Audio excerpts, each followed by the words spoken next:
मेरे प्यारे बच्चों, आप सामने देख रहे हैं। आज हम आपको पढ़ाने जा रहे हैं बैंकिंग। बैंकिंग के बारे में आप लोग सबको पता ही है कि बैंकिंग होता क्या है। बैंक शब्द लिखा हुआ है कि इटली शब्द से लिया गया है। क्या इटालियन शब्द है, इसका मतलब होता है बीच शब्द से लिया गया है। इसका मतलब होता है बैंक का मतलब अधिको। अधिको मीन्स वर्स। जैसे हिंदी में अगर वर्ड को जानना हो तो हम डिक्शनरी यूज करते हैं। क्या करते हैं? डिक्शनरी यूज करते हैं। फॉर एग्जाम्पल बैंक के लिए ऐसा आधुनिक बैंकिंग की शुरुआत इटली को माना जाता है। किसको माना जाता है? इटली को। 1157 में बैंक ऑफ लिखा हुआ है विक्सिन विश्व का पहला बैंक था। ठीक है, ये लिखा हुआ है कि भारत में 1770 में पहला बैंक खोला गया था, बैंक ऑफ हिंदुस्तान। इटली द्वारा खोला गया था। वो कंपनी का नाम था अलेक्जेंडर कंपनी, है ना, ब्रिटिश कंपनी की सहायक थी। आशा करता आपको समझ में आ रहा होगा। इस चीज़ को ध्यान से हम लोग देखेंगे और समझेंगे। ठीक है, आगे आगे आगे की स्लाइड पे आप देखेंगे यहाँ पे लिखा हुआ है कि अंग्रेजों के बारे में है। अंग्रेजों द्वारा 3 बैंक खोले गए थे जिन्हें प्रेसिडेंसी बैंक कहा गया था। ठीक है ना, bank of Bengal 1806, bank of Mumbai जिसको बोलते 1840, बैंक ऑफ मद्रास 1843। मेरे प्यारे बच्चों, ये पेपर में पूछता है, डायरेक्ट क्वेश्चन पूछता है, आपको बताना है।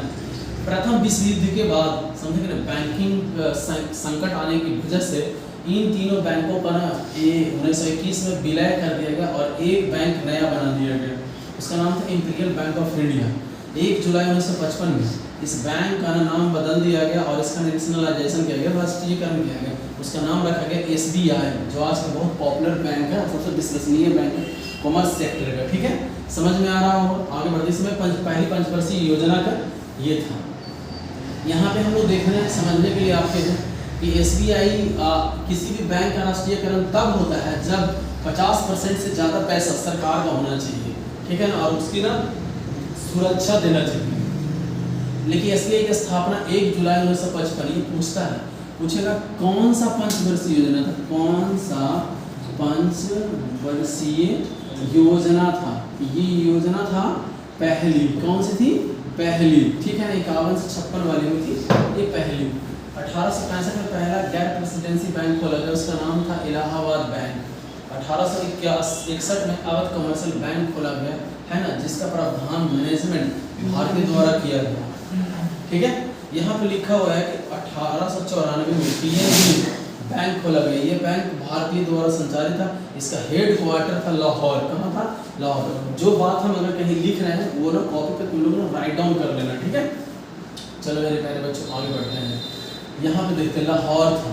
इसे खोलने के लिए कौन कौन थे ये देखिए, यहाँ पे लिखा हुआ है लाहौर था। और वर्तमान में लाहौर अभी है, जो वर्तमान मतलब अभी एट प्रेजेंट ये न्यू दिल्ली में। PNB का संस्थापक थे दयाल सिंह और लाला लाजपत राय। ये पहला बैंक था PNB, है ना।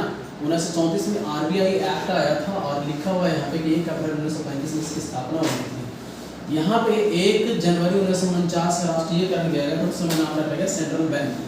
बैंकों का राष्ट्रीयकरण के बारे में हम लोग जानेंगे, देखने का प्रयास करेंगे यहाँ पे कि बैंकों का राष्ट्रीयकरण। बैंकों का राष्ट्रीयकरण नेशनलाइजेशन ऑफ बैंक 2 चरण में हुआ था। पहला स्टेप जो है वो 9 जुलाई 1969 को हुआ था और सेकंड जो हुआ था वो 15 अप्रैल 1980 को हुआ था।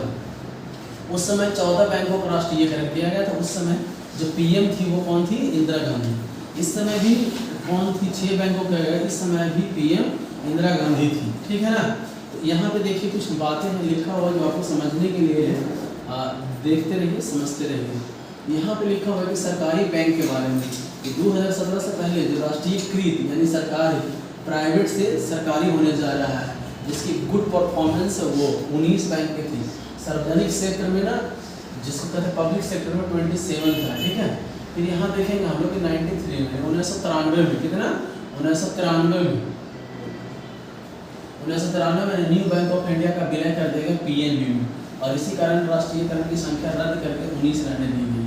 वर्तमान में बैंकों की संख्या अभी 12 है और SBI को छोड़कर 11 है। ठीक है ना। फिर यहाँ पे देखेंगे वर्तमान में सबसे बड़ा बैंक जो है वो कौन है? SBI है। SBI का हेडक्वार्टर कहाँ मेरे प्यारे बच्चों? बहुत अच्छा। और ये 12 यहाँ पे राष्ट्रीय बैंक है जो हम लोग यहाँ पे देख लेते हैं। यहाँ पे देखिए आपके सामने स्क्रीन पे दिखा रहा होगा PNB है। सबका ना ये हेडक्वार्टर है। क्या है?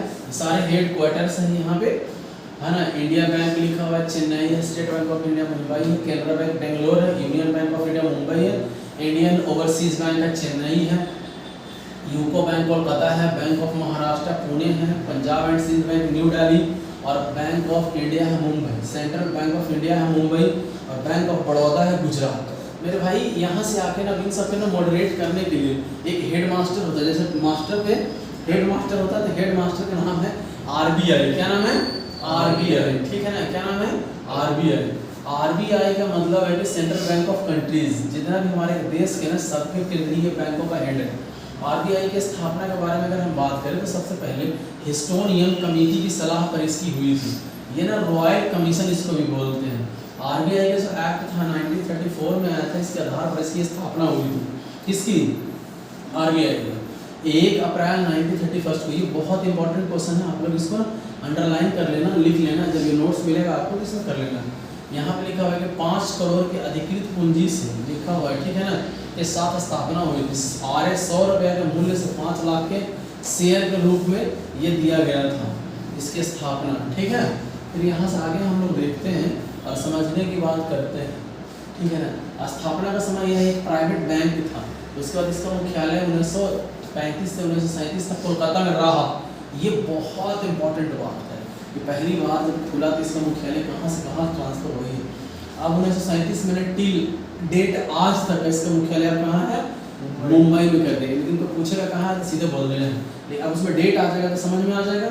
यहाँ पे लिखा हुआ है कि नेशनलाइजेशन, राष्ट्रीयकरण 1 जनवरी 1949 को हुआ था इसका राष्ट्रीयकरण। इसके बाद यह सरकारी बैंक हो गया। कौन सा? जो प्राइवेट है सरकारी हो गया। बैंकिंग रेगुलेटिंग एक्ट 1949 के द्वारा बैंकों को नियंत्रण करने लगा। आरबीआई के शक्तियाँ प्रदान की गई। आरबीआई के निदेशक मंडल 21 इसके मेंबर्स हैं, ठीक है ना। फिर आगे बढ़ते हैं, यहाँ पे देखते हैं मेरे प्यारे बच्चों। फिर यहाँ पे हम लोग समझने का प्रयास करते हैं ये है क्या। आरबीआई गवर्नर वर्तमान के शक्तिकांत दास थे, ठीक है ना। तो अभी आप लोग इनका नाम देखिएगा, अभी चल रहे हैं यही है। 4 डिप्टी होते हैं जिनका नाम यहाँ पे लिखा हुआ है, आपको इनको देखना है। और ये नाम ना कभी कभी बदलते रहते, तब भी आपको ध्यान रखना। 2 में लिखा हुआ फाइनेंस मिनिस्ट्री है ना, यहाँ रिप्रेजेंट वित्तीय मंत्रिमंडल इसको ना रिप्रेजेंट करता है। फिर यहाँ पे देख रहे हैं गवर्नर, यहाँ लिखा हुआ है कि गवर्नमेंट नॉमिनेट द डायरेक्टर, सरकार द्वारा नामित निर्देशक इसके होते हैं, डायरेक्टर होते हैं, जो आपको जानने की जरूरत है। चलिए यहाँ कौन कौन होते हैं वो दिखाते हैं हम आपको आगे। यहाँ पे देख लीजिए लिखा हुआ है कि लोकल बोर्ड है, स्थानीय बोर्ड। मुंबई है जो वेस्ट को संभाल रहा है, ठीक है ना, और कोलकाता ईस्ट को संभाल रहा है, चेन्नई साउथ को संभाल रहा है, न्यू दिल्ली नॉर्थ को संभाल रहा है। यहाँ पे आप देख रहे होंगे कि अकाउंटिंग ईयर ऑफ आरबीआई, लेखा वर्ष फाइनेंशियल ईयर है, 1 अप्रैल से 31 मार्च तक चलता। आरबीआई का प्रतीक ताड़ का पेड़ है। ताड़ समझते हैं? ताड़ जिसमें से ताड़े निकलते, बिहार में है वो ताड़ का पेड़, समझेंगे। ताड़ का पेड़ कभी कभी खजूर भी देते हैं, खजूर का पेड़। और बाघ, गवर्नर ऑफ आरबीआई देखिए पहले लिखा हुआ है कि कौन थे जब 1935 से 37 तक रहा था, लिखा है ओवरसिस स्मिथ थे, फिर जॉन्स टेलर थे, ऐसे 3rd 4th ऐसे। अभी कौन है? 25वां है शक्तिकांत दास है। कौन है? शक्तिकांत दास है, ठीक है ना। फिर फंक्शन ऑफ आरबीआई देख लीजिए यहाँ पे, नोटों का ये क्या करती है? इशूज करती है। 1 रुपये का नोट पे छोड़ के 1 रुपये का नोट वित्त सचिव द्वारा लिखा जाता है। किसके द्वारा? वित्त सचिव द्वारा। देखिए यहाँ पे आप लोग समझने का प्रयास कीजिएगा। नोटों का निर्गमन यानी कि इशूज ऑफ नोट, जो पैसा है वो गला 1 रुपया के नोट को छोड़कर सभी नोटों का निर्गमन आरबीआई द्वारा किया जाता है। सभी नोटों पर हस्ताक्षर आरबीआई के गवर्नर करते हैं। 1 रुपया के नोट के छोड़ के 1 रुपये का कौन करता है? तो वित्त सरकार। देखिए लिखा हुआ नोट में 1 रुपये के नोट प्लस सभी सिक्के भारत सरकार के वित्त मंत्रालय है ना कि वित्त सचिव के हस्ताक्षर होते हैं। किसके? वित्त सचिव के। बाकी 1 रुपया के छोड़ के समझेंगे नहीं, 2 रुपया, 5 रुपया, 10 रुपया, 50 रुपया, 100 रुपया, 500 रुपया, इस सब पे ना आरबीआई के गवर्नर रहेंगे। कौन है? गवर्नर। यहाँ पे वित्त सचिव रहेंगे, ठीक है ना, लिखा हुआ है ना वित्त सचिव। मुद्रा का नष्ट करने का काम भी करती है। नष्ट मीन्स उसको खत्म, जैसे मान लो 10 रुपये का नोट सड़ गया, गल गया, चेंज करना है उसको। सरकार द्वारा बैंकों का कार्य है, बैंकर ऑफ गवर्नमेंट, ऋण प्रदान करना है। बैंकों को ये कर्जा देती है। किसको? बैंकों को ये कर्जा देती है। चलिए आगे बढ़ते मेरे प्यारे बच्चों। यहाँ पे देख लीजिए ये नियंत्रण कमर्शियल करती है। फंक्शन ऑफ आरबीआई, नोटों का निर्गमन आपको समझ में आ गया सारा कुछ है। फिर उसके बाद यहाँ पे सरकार के बारे में कमर्शियल लाइसेंस भी प्रदान करती है, बैंक को खोलने के लिए भी और बैंक को बंद करने से पहले भी। अब यहाँ पे विदेशी कैसे पैसे चेंज होते हैं आपको पता ही होगा। अभी देखिए प्लेन दुर्घटना होगी, उसमें बहुत सारा पैसा मिला, कुछ गांधी जी वाला नोट था, कुछ बिना गांधी जी वाला नोट था। इन द सेंस कि जो गांधी जी वाला नोट था उसको चेंज करा के लोग सोचा कि चलो वही ले लेते हैं, नहीं समझिए, अहमदाबाद ना लेके कहाँ लेना है, हम लोग यूएसए अगर जा रहा था, लंदन जा रहा था, सोचा लंदन में इसको चेंज कर लें। तो ये लिखा है APER लिखा हुआ, ओरिजिनल चेंज रेगुलेटिंग एक्ट है, ये यही है। इसके बारे में यहाँ पे दिया गया कि एक्ट समाप्त कर दिया गया, फिर लागू किया गया, क्यों लागू किया गया, इसके बारे में हम लोग ना बाद में देखेंगे, समझ गए ना। तो ये हमारी सारी की सारी नीतियाँ हैं, जैसे 200 करोड़ से ये मिनिमम जब जारी करेगा तब ये हमारा बैंक बनेगा। इस बैंक के बारे में देखिए ये लिखा हुआ 200 करोड़, 115 करोड़ विदेशी मुद्रा और 85 करोड़ का सोना आपको दिखाना पड़ेगा तब आपको बैंक बनेगा। सिक्कों का इतिहास देख लें, टकसाल यहाँ पे कितने हैं, टकसाल मैंने पैसा छापने वाला, 2 रुपया, 1 रुपया, 5 पैसा, 10 पैसा का नोट होता था ना, सिक्का होता था पहले, उसी के बारे में। मुंबई में है, नोएडा में है, कोलकाता में, हैदराबाद में। नोटों की छपाई कहाँ कहाँ होती है देख लीजिए, लिखा है प्रिंटिंग प्रेस 4 है, कहाँ कहाँ, देवास MP है, समझे कि नहीं, यहीं पे होशंगाबाद में भी है, ठीक है ना। आगे दिखावेंगे, यहाँ पे लिखा है वेस्ट बंगाल, लिखा है सवोनिया, यहाँ नासिक लिखा हुआ है, मैसूर लिखा हुआ है। फिर यहाँ पे देख लीजिए लिखा है सिक्योरिटी मिल, लिखा है होशंगाबाद है ना MP, यहाँ पे एक मेरा फ्रेंड है वो नोट छापते हैं, ठीक है कि नहीं। तो सिक्योरिटी पेपर मिल है, स्थापना 1966 और 68 में, नोटों का कागज एवं स्टाम्प पेपर वही तैयार होता है वहाँ पे, ठीक है ना।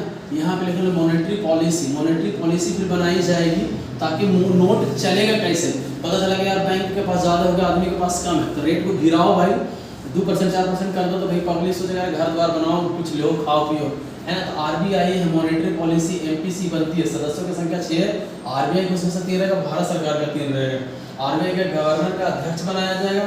और ये पॉलिसी बनाई क्यों जाती है, क्यों बनाई जाती है, ताकि वित्तीय स्थिरता को बनाए रखा जाए, ठीक है ना। जैसे हम आप आए हमारे यहाँ, तो हम आपको क्या करेंगे, सारे यहाँ कॉम्पिटिशन अगर कोचिंग में चल रहा है तो मैं आपकी फीस को कम कर दूंगा, है ना, टाइम थोड़ा बढ़ा दूंगा पढ़ाने का, क्वालिटी थोड़ी चेंज कर दूंगा, तो यही है क्वालिटी, समझेंगे। फाइनेंशियल लिखा सिक्योरिटी, मंदी है तो महंगाई यानी कि डिफ्लेशन है तो इन्फ्लेशन है, RBI को पूर्ति करने के लिए ना सप्लाई और मनी है। तो ये चीज़ें ना आपको ना समझने के लिए, अभी जो बैंक रेट है वो क्या चल रहा है 4.25, ये ना घटते बढ़ते रहता है। रेपो रेट 15 दिन के स्टेटमेंट निकलता है कि 4% है, ये देख लीजिएगा, ठीक है ना। यहाँ पे लिखा है बैंक रेट के बारे में जो अभी चल रहा है, जो बैंक दे रही है पैसा, ये ना घटते बढ़ते रहता है, हर महीने इसकी रिपोर्ट, हर दिन का ये सब आता रहता है रिपोर्ट, ठीक है ना। आपको समझ में आ रहा हो, रिवर्स रिपो रेट है, ये ना रिवर्स रिपो रेट वाणिज्यिक के लिए होता है जो RBI तय करती है, अभी 3.5 है, 3.35 है। कैश CRR है, यहाँ पे 4% है कुल जमा का, ठीक है ना। ये CBA लिखा हुआ है, यहाँ पे देखिए लिखा है कमर्शियल बैंक यानी वाणिज्यिक बैंक जिस अनुपात पे पैसा जमा करती है अपने पास रखते हैं उसको CRR बोलते हैं। यहाँ पे लिखा है टोटल डिपॉजिट है ये 10,000 रुपये, तो उसको ना 4 से भागा देंगे, ये जो कैश बचा 96 है ना, ये ऋण के रूप में प्रदान किया जाएगा, 400 रुपये वो अपने पास रख लेगा, ठीक है। फिर उसी के प्रकार से यहाँ पे लिखा हुआ है लोगों के पास ज़्यादा पहुँचा पहले, महंगाई कम बढ़े, इसके कारण ये लगाया जाता है, समझ गए ना। अगर आप लोग होम लोन का भी लेंगे ना तो वैसे ही होगा, आपको 80% से 90% ही मिलेगा, ठीक है ना। फिर यहाँ पे लिखा हुआ है, देखिए लिखा है SLR लिखा हुआ है, ये सैचुरेटेड लिक्विडिटी रेशियो, वैधानिक तरलता अनुपात है, जिसमें ना प्लान करने की क्षमता होती है 18% है, और ये नगद सोना ये सब जमा करेंगे तब।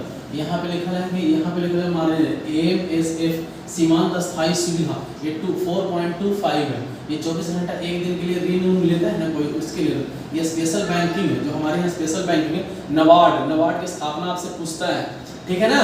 NABARD national banking of agriculture and rural development है, इसकी स्थापना हुई थी 12 जुलाई 1982 में, मुख्यालय है ये शिवरामन समिति की सिफारिश पर इसकी स्थापना हुई थी।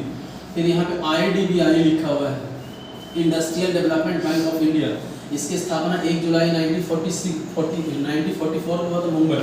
ये देखिए इसमें कितना लिखा है 45,48% हिस्सेदारी सरकार की।